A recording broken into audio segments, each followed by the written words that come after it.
Good morning Odisha. आज हूँ February 5 बुधवार। चलतु जानिबा आज सकाळर समस्त गुरुत्वपूर्ण खबर। सेतिपाई वीडियो को शेष पर्यंत देखा मोर अनुरोध। चलतु आज सकाळर गुरुत्वपूर्ण खबर उपरे नजर पकाइबा। प्रथम खबर, फेब्रुआरी पहिलारू ताऊ देखाइलाणी खरा। माघ सरीनी हेले पारद एबेठू उपर मुआ हेलाणी। ओडिशारू जेमिति शीत कुआडे उभान होई जाइछि, एमितिकी राति पारद भी बेस अधिक रहुछि। 36 डिग्री पार कलाणी दिनर तापमात्रा। बलांगीर रे 36.7 डिग्री रेकर्ड करा जाइछि। सेपटे पाणीपाग विभाग कहिछि आगकू भी एमिति पाग जारी रहिबो। राज्य रे आसंता 4 रु 5 दिन रे पागरे कौनसी परिवर्तन संभावना नाही, तेणु तापमात्रा आगकू आहुरी बढ़िबार संभावना रही। वर्तमान मेघमुक्त आकाश सह दक्षिण पश्चिम वायु प्रभाव रे तापमात्रा बढ़ी। फेब्रुआरी रे अचानक शीत गायब हेबा सह खरा बढ़िबो, जनजीवन को आहुरी प्रभावित करिपारे।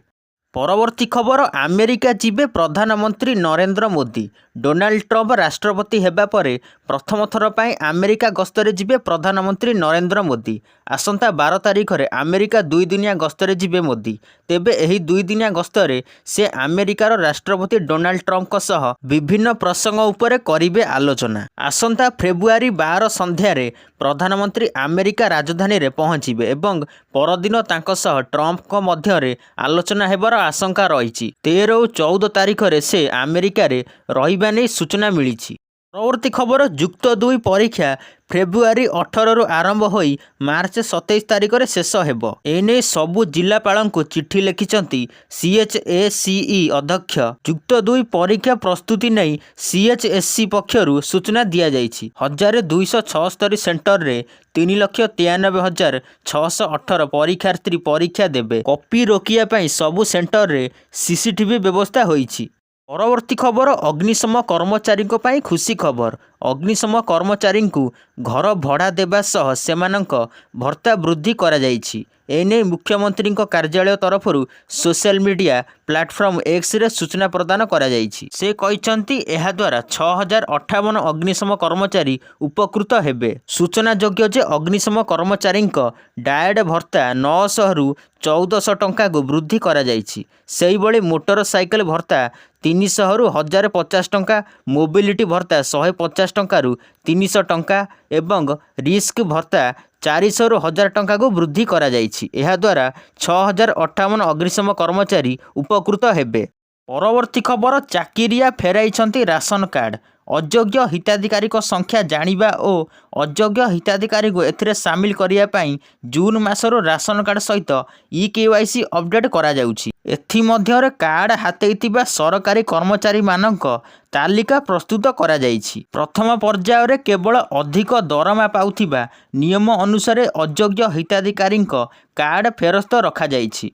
योग्य व्यक्ति माने परवर्ती समय रे सामिल होई परिबे बोली से कहिसंती। फेब्रुआरी 25 तारिख जाए राशन कार्ड EKYC करि परिबे। परवर्ती खबर, प्रतिवर्ष PM किसान योजना अधीन रे कृषक मानक 6000 टंका दिया जाउछि। यही टंका कृषक बैंक अकाउंट रे 2000 टंका लेखाएं 3टी किस्ती रे जमा करा जाए। आगामी दिन में यही योजनार 19तम किस्ती मिलवाकू जाउछि। एहाकू अपेक्षा करिथिबा कृषकक लागि खुशी खबर, कारण केबे एही टंका अकाउंट को आसीबो ताहा जणा पड़िछि। बैंक खाता रे एही मासरे टंका जमा हेबो, एनै तारीख मध्य चूड़ांत होई सारिछि। प्रधानमंत्री नरेंद्र मोदी एही मास 24 तारिख रे बिहार रु 19तम किस्ती चाषी अकाउंट को पठाइबे। रविवार एहार सूचना देइछंती केंद्र कृषि मंत्री शिवराज सिंह चौहान। परवर्ती खबर, सुभद्रा योजना नहीं आसिला बड़ खबर। चतुर्थ पर्याय टंका फेब्रुआरी 8 तारिख रे आसियो बोली स्पष्ट करिसंती उपमुख्यमंत्री प्रभाती परिडा। उपमुख्यमंत्री कहिबा अनुसार 3 और 4 तारिख रे हिताधिकारी माने NPCL चेक करि परिबे, जहा द्वारा सेमानकु सुभद्रा टंका आसीबो कि नाही ताहा स्पष्ट होई जिवो। बैंक जाई NPCL चेक करिबाकू हिताधिकारी को परामर्श देइचंती प्रभाती परिडा। परवर्ती खबर, सहारा इंडिया रे निवेश करिथिबा निवेशकଙ୍କ ପାଇଁ आसीछि एक बड़ खबर। रिटर्न आशा रे एही कंपनी रे निवेश करिथिबा व्यक्ति को खूब शीघ्र टंका मिलिबाकू जाउछि। सहारा इंडिया रो रिफंड पोर्टाल रे आपण निजर एप्लिकेशन स्टेटस चेक करि परिबे। जदि आपण निज टंका फेरी पाइबाकू चाहुचंती तेबे प्रथमे आपणकू कंपनी रो ऑफिशियल वेबसाइट विजिट करने पड़ो। तापर वेबसाइट होम पेज रे जमा लॉगिन विकल्प उपलब्ध हेबो। एथिरे क्लिक करिबा परे आधार पंजीकृत मोबाइल नंबर एंटर करने को हेबो। तापर ओटीपी सहित जांच करने को हेबो। निवेशकों को 2027 मसीहा सुधा बाध्यतामूलक भाव संपूर्ण टंका फेरस्त मिलिबो। परवर्ती खबर सरकार मिलुथिबा जमी को 10 वर्ष पर हिताधिकारी माने पूर्वर बिक्री करि पारुथिले। मात्र नुआ नियम रे एही जमी आदुम बिक्री करि पारिबे नाही, बरं उत्तराधिकारी सूत्र रे पीढ़ी पर पीढ़ी पाखकु जीव। मंत्री कहिसंती संशोधन पर 4 डेसिमिल रु कम जमी थिबा लोकंकु भूमिहीन भाव में परिगणित करा जिवो। जहार 2 डेसिबिल जमी थिबो तांकु अतिरिक्त 2 डेसिबिल जमी देबु। जहार 3 डेसिबिल थिबो तांकु 1 डेसिमिल जमी दिया जिवो। सेमानक जमी थिबा स्थान रे अतिरिक्त जमी देबाकु सरकारक पक्षरु चेष्टा करा जिवो। ए नै राजस्व मंत्री सुरेश पुजारी सूचना दैछंती। परवर्ती खबर राशन कार्ड संबंधी विषय आयुष्मान कार्ड बातिल हेबो। राशन कार्ड बातिल हेबा परे मध्य बहु संख्यक लोक आयुष्मान कार्ड रे सुविधा नेउछंती। निकटरे आयुष्मान कार्ड रे ठकई बंद करने सरकार निष्पत्ति नेइछंती। आयुष्मान योजना अधीन रे एक कार्ड पाइबा पई आवेदनकारी एक राशन कार्ड हेबा आवश्यक। एभली परिस्थिति रे राज्य एभली अनेक मामला सामना को आसीचे जेउथिरे पूर्वरु लोकंक पाखरे राशन कार्ड थिला तापरे सेमानकर आयुष्मान कार्ड मध्य तैयारी करा जाइथिला। परे जेतेबेले खाद्य विभाग एक जांच अभियान करिथिला अनेक अयोग्य व्यक्ति सेमानक राशन कार्ड समर्पण करिथिया बेले अनेक बातिल होइथिले। निकटर आयुष्मान कार्ड रे ठकई बंद करिबाकू सरकारक निर्देश रे राज्य स्वास्थ्य प्राधिकरण कार्ड जांच आरंभ करिसंती। परवर्ती खबर भारत इंग्लैंड 12 बाटी मैच पई सुरक्षा व्यवस्था कड़ाकड़ी करा जाइछि। आजिठू 2 दिन काउंटर रे टिकेट बिक्री हेबो।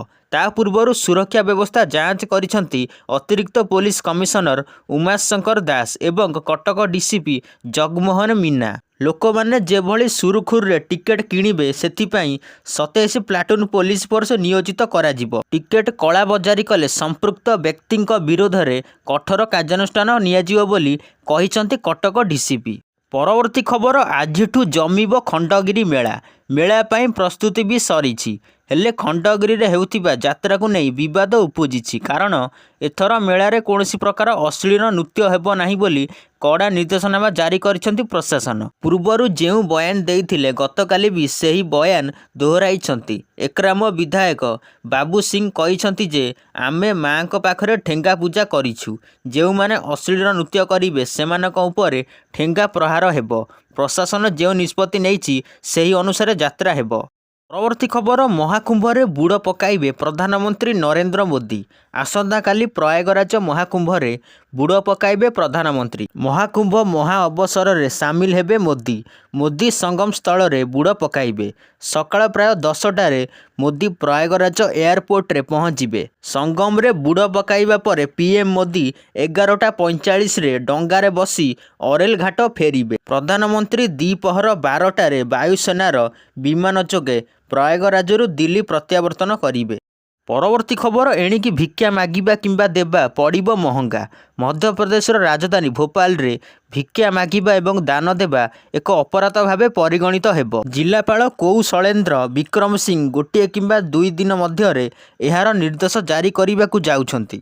से कहिसंती जे भारतीय नागरिक सुरक्षा संहिता 2023 रो धारा 163 अधीन रे आदेश जारी करिबाकू कुहा जाइछि। वर्तमान नगर निगम को सहरर गोटे आश्रयस्थल चिन्हट करिबाकू कुहा जाइछि। एहाकू भिक्षु गृह रे परिणत करा जिवो। वर्तमान कहिबा अनुसार राजधानी रे प्राय 250 भिकारी अछंती। छक गुड़िकर स्थापित सीसीटीवी कैमेरा माध्यम रे भिकारी को चिन्हट करा जिवो। परवर्ती खबर अंगनवाड़ी खाद्य को नहीं एक आश्चर्यकर मामला केरल सामना को आसीछि। सेठाकार अंगनवाड़ी रे उपमा बदल रे जड़े पिला बिरियानी एवं चिकेन फ्राए मागिथिला। पिलाटीर वीडियो सोशल मीडिया रे भाइराल हेउछि। राज्य स्वास्थ्य महिला एवं शिशु कल्याण मंत्री बीमार जॉर्ज तांको फेसबुक पेज रे शंकु नामक एक शिशुर एपरी अनुरोधर एक वीडियो शेयर करिसेंती एवं से कहिसेंती जे अंगनवाड़ी मेनू को संशोधन करा जिवो। से कहिसेंती जे पिलालियामी भाव रे एहा कहिछि एवं एहा उपरे विचार करा जाउछि। परवर्ती खबर आसिला विश्वर सबुठारु महंगा गाई। ବ୍ରାଜିଲରେ ଏକ ସୁନ୍ଦର ଏବଂ ଶକ୍ତିଶାଳୀ ଧଳା ଗାଈ ବିକ୍ରି ହୋଇଛି। ଏହି ଗାଈ ବିଶ୍ୱର ସବୁଠାରୁ ମହଙ୍ଗା ଗାଈ ହେବାର ରେକର୍ଡ ରଖିଛି। ବ୍ରାଜିଲରେ ରହିଥିବା ନୋଲେର ପ୍ରଜାତିର ଗାଈ ଭାଟାଟିନା 19 ରେକର୍ଡ ମୂଲ୍ୟରେ ବିକ୍ରି ହୋଇଛି। 41 କୋଟି ଟଙ୍କାରେ ଏହି ଗାଈ ବିକ୍ରି କରାଯାଇଛି। ବ୍ରାଜିଲର ମିନେସ୍ ଗେରିସ୍ରେ ଏହା ବିଶ୍ୱର ସବୁଠାରୁ ମହଙ୍ଗା ଗାଈର ମାନ୍ୟତା ପାଇଛି। ତେବେ ଦାମ ଅନୁସାରେ ଗାଈର ଓଜନ ମଧ୍ୟ ଢେର ଅଧିକ ରହିଛି। ଏହି ଗାଈଟିର ଓଜନ 1101 କେଜି। ପରବର୍ତ୍ତୀ ଖବର, ମୋଦି ଆଣିଲେ ବଡ଼ ଅଭିଯୋଗ। ଦିଲ୍ଲୀରେ ନବମ ଶ୍ରେଣୀ ଯାଏଁ ପଢ଼ିବା ପରେ ଛାତ୍ରଛାତ୍ରୀ ଆଉ ପାଠ ପଢ଼ୁନାହାନ୍ତି। ସେମାନଙ୍କ ପାଠପଢ଼ାରେ ବ୍ରେକ୍ ଲାଗୁଛି। ସେମାନେ ଛାତ୍ରଛାତ୍ରୀଙ୍କୁ ଅଧିକ ପଢ଼ିବାକୁ ଦେଉନାହାନ୍ତି। ଦିଲ୍ଲୀ ନିର୍ବାଚନ ଭିତରେ ଆଉ ଗୋଟିଏ ଦିନ ଥିବାବେଳେ କିଛି ଛାତ୍ରଛାତ୍ରୀଙ୍କ ସହ ଆଲୋଚନା କରି ଏହା କହିଛନ୍ତି ପ୍ରଧାନମନ୍ତ୍ରୀ ନରେନ୍ଦ୍ର ମୋଦି। ଯେଉଁ ପିଲାମାନଙ୍କର ପାସ୍ ହେବାର ଗ୍ୟାରେଣ୍ଟି ଅଛି ସେମାନେ କେବଳ ଆଗକୁ ଯାଉଛନ୍ତି, ହେଲେ କାହିଁକି?